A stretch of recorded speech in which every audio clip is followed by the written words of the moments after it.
నా basic question ఏంటంటే, రాసులు కలవడం వల్ల, అంటే ఇప్పుడు మీన రాశిలోని ఈ గ్రహాలన్నీ కలవడం వల్ల, అంటే ఏ గ్రహాలు ఏ రాశిలో కలిసినా కూడా ప్రాకృతికమైనటువంటి ప్రభావాన్ని మనం ఎలా జస్టిఫై చేయగలం?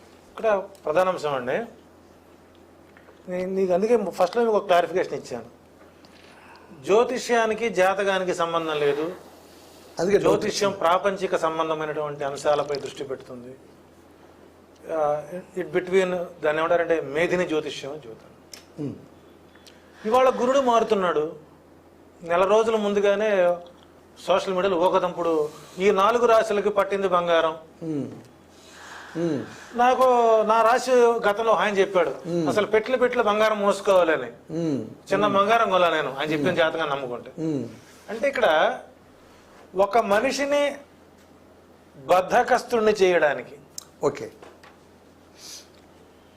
ఒక మనిషిని ఇందా చెప్పానే, ఒక పొగిడేవాడు ఎలాంటి వాడు అంటే ఒక ఎంటీ స్కూన్ తోటి తినిపిస్తూనే ఉంటాడు, అంతే కదా. అది కడుపు నిండతో చావదు. అంటే ఒక మనిషిని సోంబేరులుగా తయారు చేస్తారు ఈనాడు ఆస్ట్రాలజర్స్.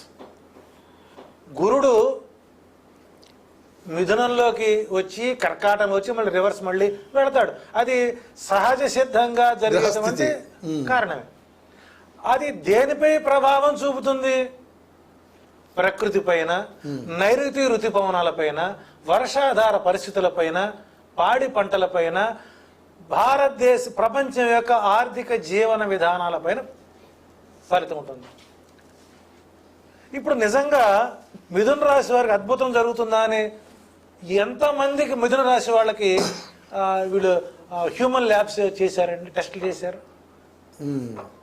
ఇక్కడ గ్రహాలు అనేవి ఉన్నవి మానవ జాతికి సంబంధించినవి కాదు. కేవలం జ్యోతిష్యం వ్యక్తిగత జాతకం మీద 20% మాత్రమే పనిచేస్తాయి. 20%. నా అంచనా 20. మీరు 20 అంటే మాకు భయం వేస్తుంది, ఎందుకంటే 80 అనుకుంటున్నాం. 80% వ్యక్తికి జాతకానికి సంబంధం లేదు. నీవు పుట్టినప్పుడే నీ భవిష్యత్తు నిర్ణయం అవుతుంది కదా. నిజమే. మనం తల్లి గర్భంలో నుంచి భూపతనమైన తరువాత ఆ సమయంలో ఏర్పడినటువంటి నక్షత్ర గ్రహ రాశి సంపదే నీ భవిష్యత్తు, నీ లగ్నం, జన్మ లగ్నం. అది నేను ఒక ఛానల్కి వెళితే ఒక ఆయన పాపం అచ్చగా రాశి ఫలాలనే నమ్ముకున్నాడు జీవితంలో. ఇప్పుడు 40 ఏళ్ల నుంచి రాశి ఫలాలతో ఇంకోటి చెప్పడు. అయ్యా మహానుభావులు చాలా పెద్దవారండి, మీరు ప్రతిరోజు రాసులు చదువుతున్నారు, మీకు ఎంత ఓపిక అండి అంటే, ఆచార్యులు గారు మీరు ఒక చిన్న రహస్యం ఎవరికి చెప్పకండి, ఇవాళ చెప్పిన రాశి ఫలం మళ్ళీ వారద అది రిపీట్ వేస్తారండి, నేను చెప్పను. అయ్యా మీరు పెద్ద మాట చెప్పారండి, నేను అడిగిన వాడు చెప్పను, అడగిన వాడు చెబుతారు ఈ విషయాన్ని. మన ఛానల్ ద్వారా అందరికి చెప్పేశారండి. అంటే ఇక్కడ పాత చింతకాయ పచ్చడి కొత్త బంతులో వేయడం అవుతుంది. అది బ్లండర్గా మోసం చేయడం కదా. ఎంతమంది బలహీనులు ఉన్నారండి నిద్రలేవగానే. ఇప్పుడు ఈ రోజు రేపట్లోన శాస్త్రం మళ్ళీ ఇప్పుడు అత్యాధునికంగా నమ్మే వాళ్ళు చాలా మంది తయారయ్యారు. అత్యాధునికం అని రుద్దారు సోకాళ్ళు కొంతమంది.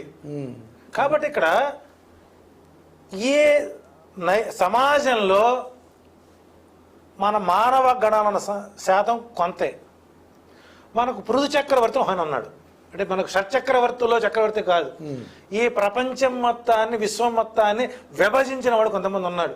ఏ నదులు ఏ ప్రాంతంలో నుంచి వెళ్ళాలి, మనుషులు ఎక్కడ ఏ ప్రాంతంలో ఉండాలి, పశువులు ఎక్కడ ఉండాలి, క్రూర జంతువులు ఎక్కడ ఉండాలి, సరీసృపాలు ఎక్కడ ఉండాలి, సర్పాలు ఎక్కడ ఉండాలి అని అతల వితల సుతల రసాతల మహాతల తలాతల పాతాళ లోకాలతో పాటు భూలోక భోగర్లోక శవర్లోక మహర్లోక జనలోక సత్యలోకాలు చెప్పాడు. అంటే ఇక్కడ జ్యోతిష్యం అనేటువంటిది కేవలం కలియుగంలోనే పుట్టిందా? కలియుగానికి ముందు లేదా? త్రేతాయుగంలో లేదా? ద్వాపరయుగంలో లేదా? కృతయుగంలో లేదా? అసలు యుగాలు ఆరంభం కాకముందు సృష్టి క్రమంలో కృతయుగాన్ని పాలించిన వాడు సూర్యుడు గురుడు కాదా? ద్వాపర యుగాన్ని ఆరంభానికి ప్రారంభించిన వాడు కుజుడు చంద్రుడు కాదా? త్రేతాయుగానికి బుధుడు చంద్రుడు కాదా? కలియుగానికి శని రాహుకేతువులు కాదా? నేను దావుద్ గారిని ఒక అప్రిషియేట్ చేస్తానండి. మా అధునాతన జ్యోతిష్యులు నెఫ్టియోని ఫ్లూటోని తీసుకోరండి ప్రామాణికం. ఓకే. తీసుకోవాలి. అలా తీసుకొని మేము ప్రొటెక్ట్ చేస్తున్నాం కాబట్టి మేము సమాజం నిలబడ్డాం. ఆర్థికంగా నిలబడలా. ఎస్, దావోదీపురం అనే వ్యక్తి కరెక్ట్ చెబుతాడు, నరసింహాచార్య కరెక్ట్గా చెబుతారు. కొన్ని సందర్భాల్లో ఫెయిల్ అవ్వచ్చు, మా దగ్గర ఇచ్చే ఫలితాలు ఫెయిల్ అవ్వచ్చు, కానీ ఇచ్చిన డేటాలో తప్పు కావచ్చు. కానీ ఇక్కడ ఈ సందర్భంలో మాట్లాడేటప్పుడు మనం బృహజ్జాతకం ఈ కార్యక్రమాన్ని చాలా మంది జ్యోతిషులు చూస్తుంటారు, చూసి నవ్వుకుంటారు, మనం చెప్పలేకపోయాగా ఈ మాటలని. వాళ్ళకి చెబుతున్నాను, బృహజ్జాతకంలో గ్రహశాంతి కాముకం అనేటువంటి స్కందంలో శనిచంద్రులు ఏకకోణంలోకి వచ్చినప్పుడు రామాయణంలోను భారతంలోను భాగవతంలో జరిగినటువంటి యుద్ధాలలో కూడా విరామాలని ప్రకటించిన సందర్భాలు ఉన్నాయి. ఓకే, యుద్ధ విరామం అంటే దానికి సైంటిఫిక్ ధర్మాలు ఉన్నాయి, ఆది ధర్మాలు ఉన్నాయి, యుద్ధ ధర్మాలు ఉన్నాయి, యుద్ధ నీతి ఒకటి ఉంది. యుద్ధ నీతి ఉంది. మనం సూర్యోదయం కాకుండా యుద్ధం ఆరంభించకూడదు, సూర్యాస్తమానం తర్వాత యుద్ధాన్ని చేయకూడదు. మళ్ళీ ఇప్పుడు జరిగిందంతా అనైతిక యుద్ధమేనా? అంటే ఇది యుద్ధం కాదుగా. ఈవెన్ ఉక్రెయిన్ పైన రష్యా జరిగిన వారు అవన్నీ కూడా రాత్రిపూట ఎక్కువ జరిగాయి. దానివల్ల ఏం చేయించగలిగాడు? ఒక పిచ్చుకైనటువంటి ఉక్రెయిన్ మీద రష్యా ఇన్ని రోజులు దాడి చేసిన యుద్ధమా? ఎవరు బలవంతుడు? నిన్న జేడీ వాన్స్ మాట్లాడిన మాట ఎంత నీచ నికృష్ట భాష అంటే, రెండు బలమైన దేశాలు అన్నాడు. అది ఒక భారతీయుడిగా ఎస్ అంటే నీ యుద్ధ వ్యాపారం కోసం, నీ యుద్ధ విమానాలు అమ్ముకోవడం కోసం, నీ యుద్ధ సామాగ్రిని అమ్ముకోవడం కోసం నువ్వు వాళ్ళకి సహకరిస్తూ చైనాతో ఒక పక్కన కన్ను కొడుతూ మన మెడిసిన్స్ మొత్తాన్ని అడించి బిజినెస్ చేసుకుంటూ టర్కీతో అక్రమ సంబంధాలు పెట్టుకుని నువ్వు భారత్ని కించపరచడం అనేటువంటిది ఎంత దారుణమైన వ్యాఖ్యలు అంటే, ఇవన్నీ కూడా మే 10, 2025 సాయంత్రం 5 గంటలు రాసుకున్నాను, నీ పనికి వస్తుంది భవిష్యత్తులో. 2010 మే 5, 2010 2025 సాయంత్రం 5 గంటలకు యుద్ధ ప్రకటన వచ్చింది. ఆ సమయంలో శనిచంద్రుల యొక్క తదేక ఏకదృష్టి కోణం వలన విరామం ఏర్పడింది. శనిచంద్రులు యుద్ధ శాంతిని కురుస్తారు. దాంతో గోచారంలో శుక్రబుధుల యొక్క కాంబినేషన్ వల్ల కూడా కొంత ఉద్రిక్త వాతావరణం. ఇక్కడ రాజు యుద్ధం చేయడం రాజధర్మం, యుద్ధ విరామం చేయడం రాజధర్మం. విరామం చేసి యుద్ధాన్ని చేయడం రాజద్రోహం. మనకు మనుస్మృతులు కూడా ఇచ్చారు యుద్ధ ధర్మాలు ఏంటి.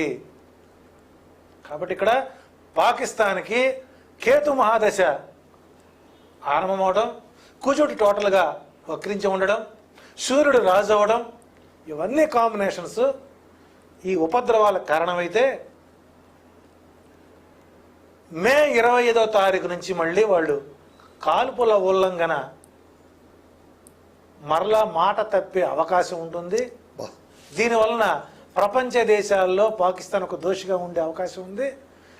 జలాల మీద అంటే సముద్రాల పైన వీరు ప్రయోగాలు చేసేటువంటి అవకాశాలు ఎక్కువ ఉన్నాయి. మరొక్కసారి యుద్ధ వాతావరణం ఏర్పడుతుంది. అది తాత్కాలికమే, శాశ్వతం కాదు. కానీ 2025, 29, 32 మధ్య 3వ ప్రపంచ యుద్ధం రాబోతుందంట. వస్తుంది. అందులో చైనా కూడా భాగస్వామిగా మారేటువంటి అవకాశాలు ఉన్నాయని బృహజ్జాతకంలో కొన్ని సూత్రాలు, యుద్ధ సూత్రాలపై మనకు అవగాహన కల్పించడానికి బృహజ్జాతకుడు మనకు అందించినటువంటి సారాంశాలు చాలా ఉన్నాయి. కాబట్టి తాత్కాలిక విరమణ తప్ప శాశ్వత విరమణ అయితే కాదు. ఓకే, చాలా ఆసక్తికరమైన అంశాలు చెప్పారు. కానీ మీతో మళ్ళీ నేను ఇంకో క్వశ్చన్ అడుగుతా, అది మళ్ళీ అడుగుతా. స్వామి, మీరు చెప్పండి, ఇప్పుడు మనం అన్ని యుగాల్లో కామన్గా చూసుకుంటే కూడా యుద్ధాలకు ముహూర్తాలు నిర్ణయించడం అనేది మొదటి నుంచి ఉంది.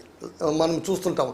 రామరావణ యుద్ధానికి కూడా ముహూర్తం రావణ బ్రహ్మే పెట్టాడని కొందరు అంటున్నారు. We don't know the thing.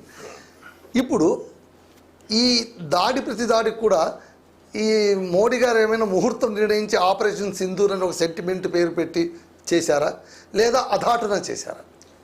ఇది ఖచ్చితంగా జనాలు తెలియాల్సిన విషయం ఏంటంటే మోదీ గారు కూడా ముహూర్తం చూసే దీన్ని ఆరంభించారు. మోదీ గారు పెట్టుకున్న ముహూర్తంలో అధిపతి ఎవరు అంటే కుజుడు. కుజుడిని కుమార అంటాం. కుజుడు ఎవరు? సేనాధిపతి. సేనాధిపతిని ఆయన ముందు పెట్టుకుని ఈ యుద్ధాన్ని ఆరంభించడం జరిగింది. అందువల్ల మనకి సైనిక నష్టం అనేది చాలా తక్కువ. మనకి సైనిక 5 మహా అయితే 10 మందితో మన వాళ్ళు